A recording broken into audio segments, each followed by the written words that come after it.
Hey all, I'm Jen, and I'm here with Millie Murillo, who is an astrologer and a life coach. Hi, Millie. Hi everyone. So, who are you, and what do you do? And tell us a little bit about you. My name is I'm Mildred Murillo. Everyone calls me Millie. Like you said, I'm an astrologer and a life coach, and I live in Los Angeles with my fiance and our little dog. I'm born and raised in Los Angeles, so total LA girl. Um, I have been coaching for a few years, but mainly really coaching a lot this year. Um, and astrology has just been a part of my life for as long as I can remember, but really studying astrology and doing it for a living has been like my mid 20s to now. Yeah. Very cool. So, do you blend them both together and do coaching with astrological readings, or are they very separate for you, or how do you do that? I do them both. I mean, I do initial readings for everyone. I feel that that is what lays the foundation for anyone who wants to then do coaching afterwards. Um, the reading just gives you an insight that really I feel nothing else gives you, and maybe I'm a little biased, but the insight that you get, that not only validates what the person in front of me has been feeling or is feeling, um, or or finally puts a name to something that you couldn't pinpoint, that you couldn't name or really understand. The reading does that. The astrological reading does that, and then from there you can begin working on the things on the things that have become clear, or you can begin delving into them a lot more. Uh, but for me, the initial approach is the astrological reading. Yeah.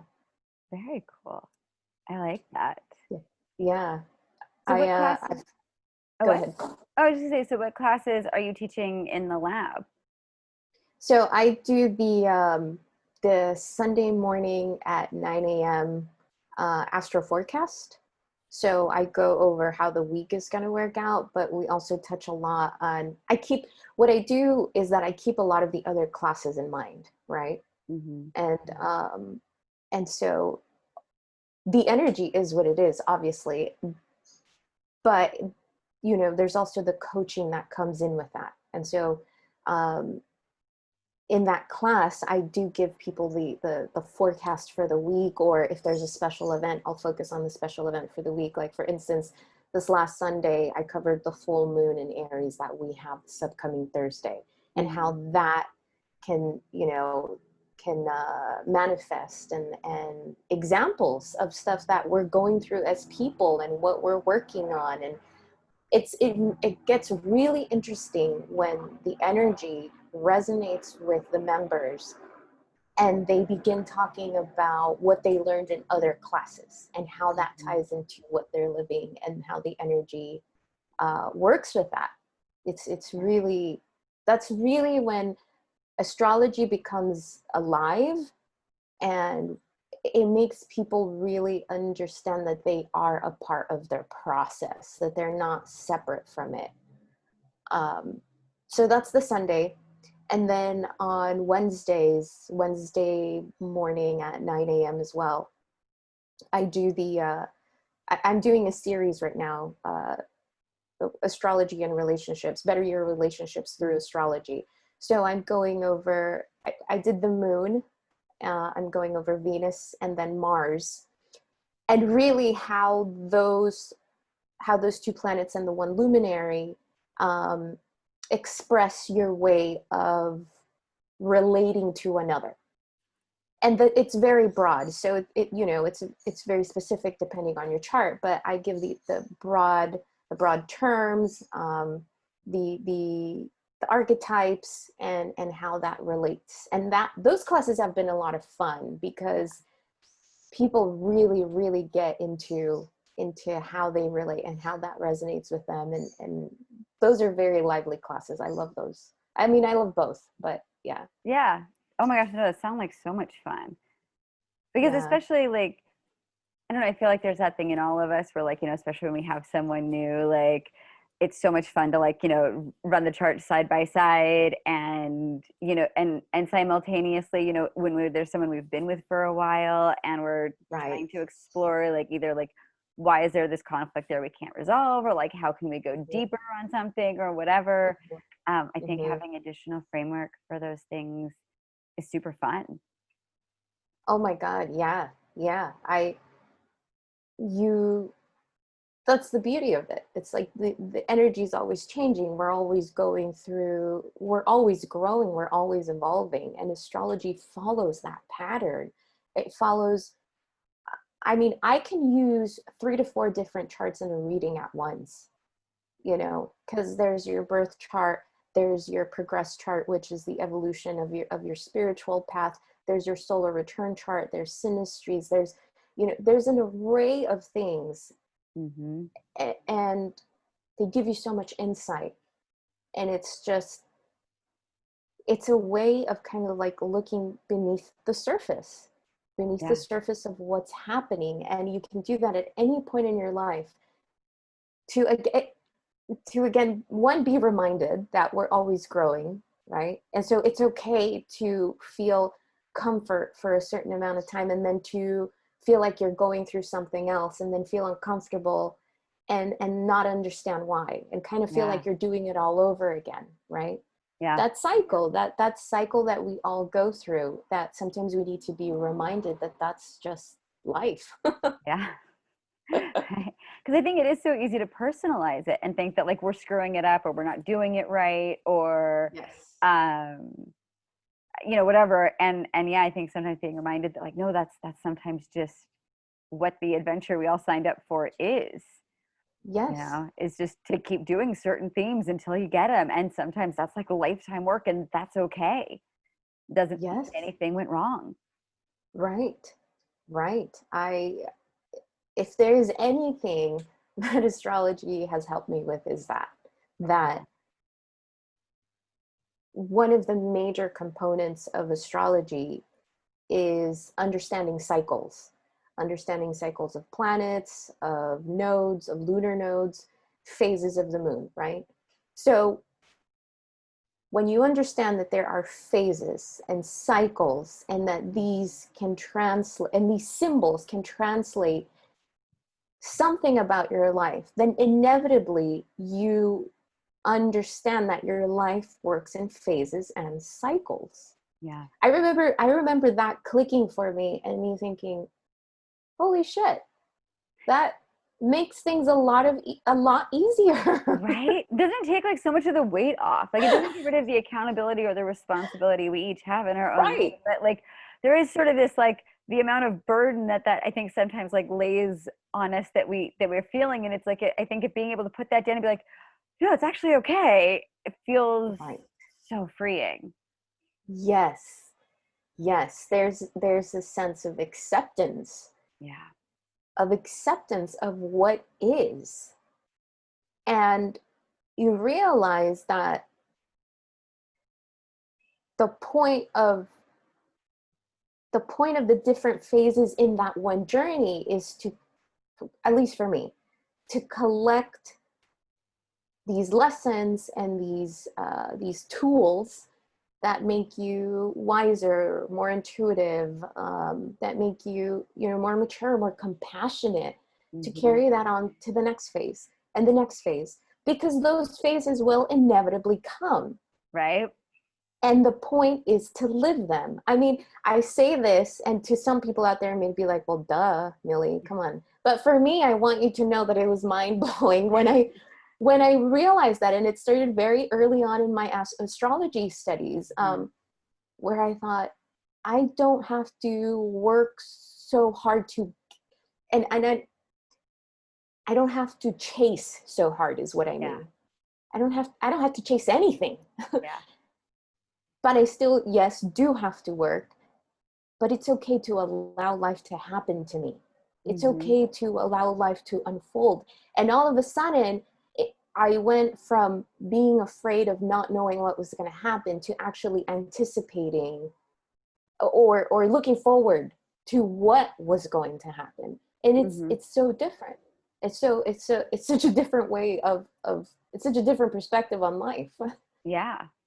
Well, I mean, I feel like there's this like, okay, like Western world sort of says, like these milestones, these external things, this, letters after your name or this validation somewhere, this goal you have achieved, like that is the meaning of life. And I feel like, sort of the Right. Eastern world is a little more clear and like, no, sit and flow on the river, figure out Zen, life just is like, it will Right. happen. And I feel like astrology, interestingly enough, sort of like straddles those two worlds in that there's a lot Yes. of like, no, allow life to happen. Like there is a blueprint. It's okay. And also like, but here's the data as of right now. So if you want this over here, you might want to lean left, like, or whatever. And if you not, that's okay too, because there's also a blueprint this way. Um, and I Exactly. feel like it's a nice acknowledgement of the value of both sides of that coin.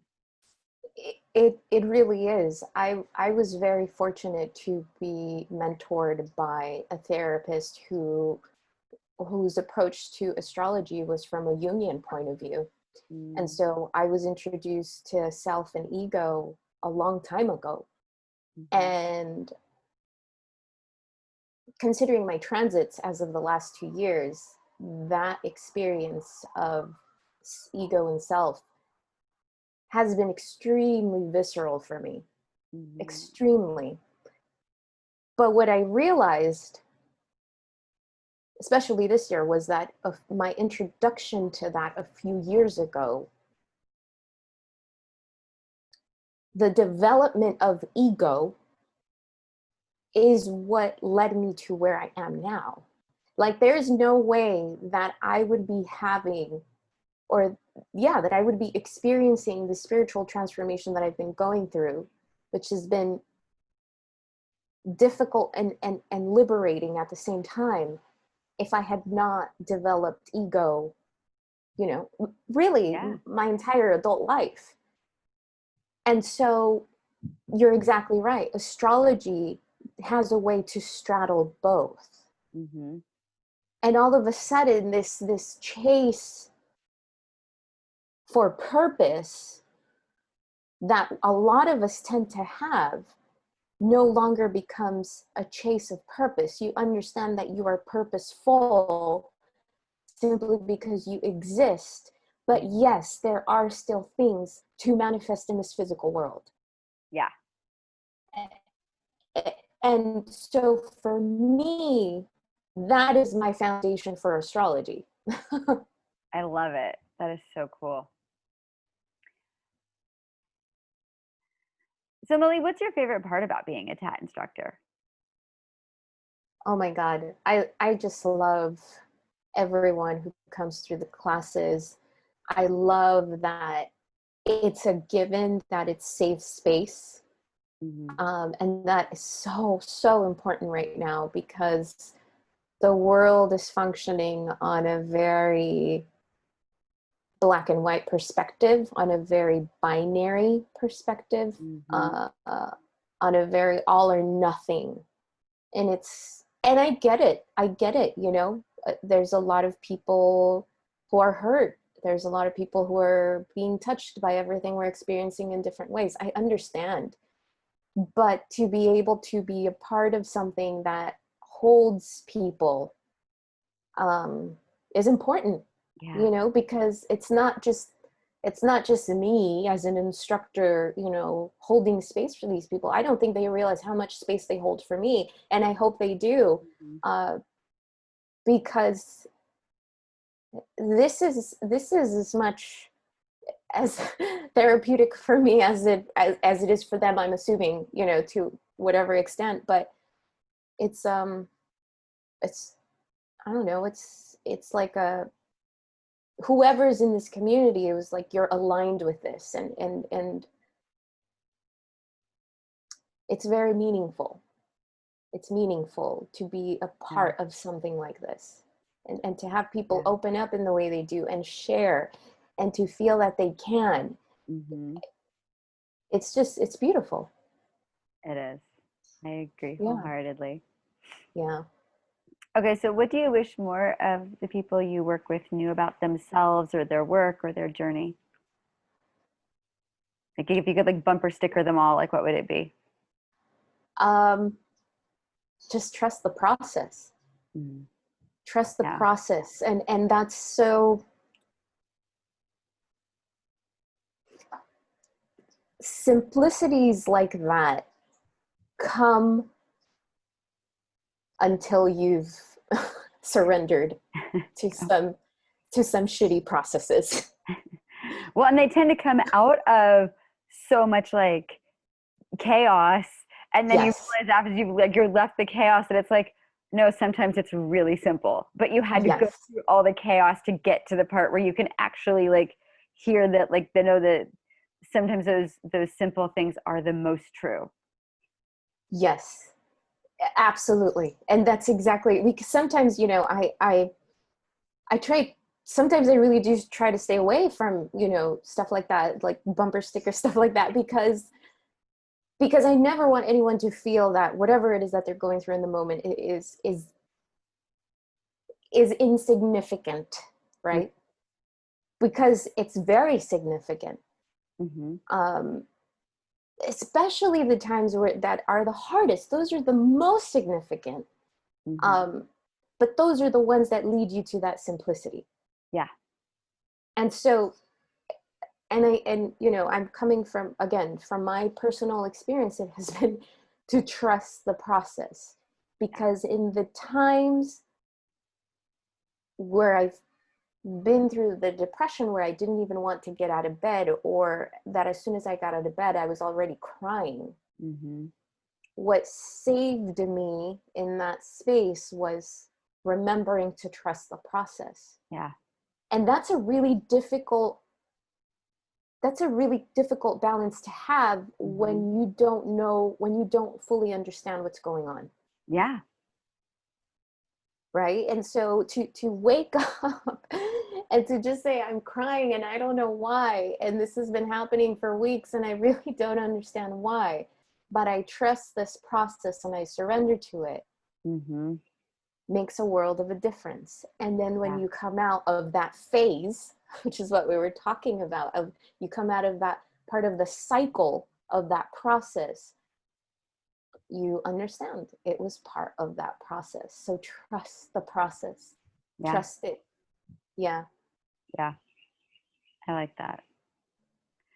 Um, okay, so if you were going to recommend top three movies or books or TV shows or whatever that you think are just super stellar and amazing and other people should watch or read or gain something from, what would you put out there? Um, Definitely, you can heal your life by Louise Hay. Mm-hmm. That book was one of the first books that I read, like right before I got certified as a coach, that actually pushed me to become a coach. I was going through a lot at the time, and it's just, again, simple concepts, the simplicity of things that we know, um, and just they just sit differently. They just Yeah. sat differently, and I did the exercises in the book, and it was life changing. I recommend that book so many times, to so many It's a good clients. one. Yeah, yeah, Yeah. it's really. I remember feeling like it was very tender. Mm-hmm. Yeah. Yeah. Um, and then I also love, for anyone who wants to learn like intro astrology, which is what I get a lot of questions of, really anything by Stephen Forrest. Okay. Anything really by Stephen Forrest, because his approach is very holistic. It's not so practical, Okay. or so technical. It is technical, but the approach is very spiritual as well.